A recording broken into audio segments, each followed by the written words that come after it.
जय राम जी की दोस्तों, मैं निधि आप सबका स्वागत करती हूँ अपने चैनल सोल स्माइल बाय निधि में। आपने अक्सर लॉ ऑफ अट्रैक्शन के बारे में सुना होगा। लॉ ऑफ अट्रैक्शन में कहा जाता है कि आप जो सोचोगे वही पाओगे, जो मांगोगे वही मिलेगा। लेकिन क्या आप जानते हैं कि भक्ति और लॉ ऑफ अट्रैक्शन में क्या संबंध होता है? क्या ये एक ही चीज़ के दो नाम हैं? आज मैं आपको यही बताने आई हूँ कि क्यों मैं भक्ति को अट्रैक्शन की लॉ ऑफ अट्रैक्शन की सबसे शक्तिशाली एनर्जी मानती हूँ। लोग सोचते हैं कि भक्ति मतलब भगवान और अट्रैक्शन मतलब यूनिवर्स। लेकिन सच तो यह है कि इन दोनों की जड़ एक ही है, वो है आपकी भावना। लॉ ऑफ अट्रैक्शन कहता है कि आप जिस भावना में रहते हो वही अनुभव आपके जीवन में उतरता चला जाता है।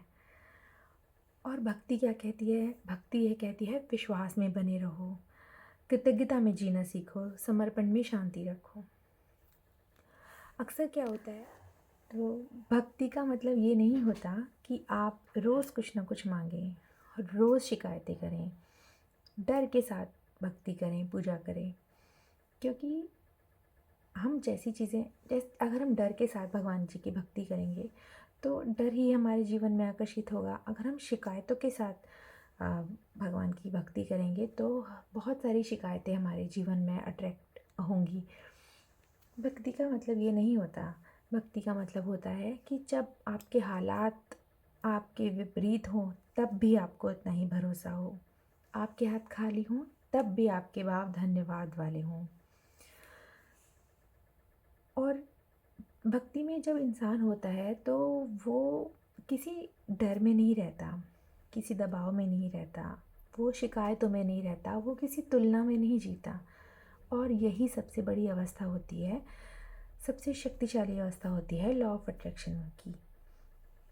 आपने अक्सर देखा होगा कि जो लॉ ऑफ अट्रैक्शन है उसमें लोग ज़ोर लगाते हैं, बार बार विजुअलाइजेशन करते हैं, बार बार मैनिफेस्ट करते हैं, दबाव में रहते हैं कि होगा या नहीं होगा ऐसा कुछ। लेकिन भक्ति में ऐसा नहीं होता। भक्ति में कोई दबाव नहीं होता, कोई ज़ोर नहीं होता, बस भरोसा होता है। और यही अवस्था सबसे शक्तिशाली होती है। जब हम भक्ति में हर इच्छा जो होती है हमारी वो दुआ बन जाती है, और दुआ में अहंकार नहीं होता। सबसे बड़ी बात, जब हम क्यों भक्ति में चीज़ें अपने आप होने लगती हैं? क्योंकि मन शुद्ध हो जाता है, ऊर्जा हल्की हो जाती है, हमारे अंदर से प्रतिरोध ख़त्म हो जाता है। और जब प्रतिरोध ख़त्म हो जाता है तो हमें रास्ते अपने आप मिलने लगते हैं। आपने सुना होगा अक्सर कि जब छोड़ दिया तब मिला, तो वो जो छोड़ना है वही भक्ति है। और यही सबसे शक्तिशाली हमारी अवस्था होती है। आपने एक छोटा सा एग्जाम्पल से समझिए कि जब एक माँ अपने बच्चे के लिए प्रार्थना करती है तो वो ये नहीं कहती है अगर ये नहीं हुआ तो, अगर ये ऐसा हो गया तो, वो बस भरोसा रखती है कि हे ईश्वर तू मेरे बच्चे का जो करेगा उसके साथ अच्छा ही करेगा, जो तू सोचेगा अच्छा ही सोचेगा। तो ये जो होता है ये भरोसा होता है, ये सच्ची भक्ति होती है।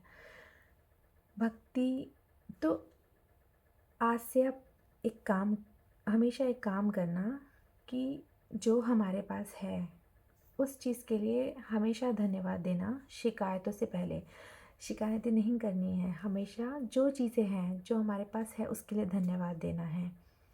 क्योंकि जो भक्ति होती है वो मन को शुद्ध करती है, और शुद्ध मन ही, साफ मन ही सबसे ज़्यादा अट्रैक्ट करता है, सबसे ज़्यादा लॉ ऑफ अट्रैक्शन करता है। तो अगर आपको ये बात अच्छी लगे तो आप इसको संभाल कर रखिएगा, और अपने जीवन से शिकायतें नहीं करना, अपने जीवन में थैंकफुल होना उस ईश्वर के प्रति, अपने प्रति। धन्यवाद दोस्तों।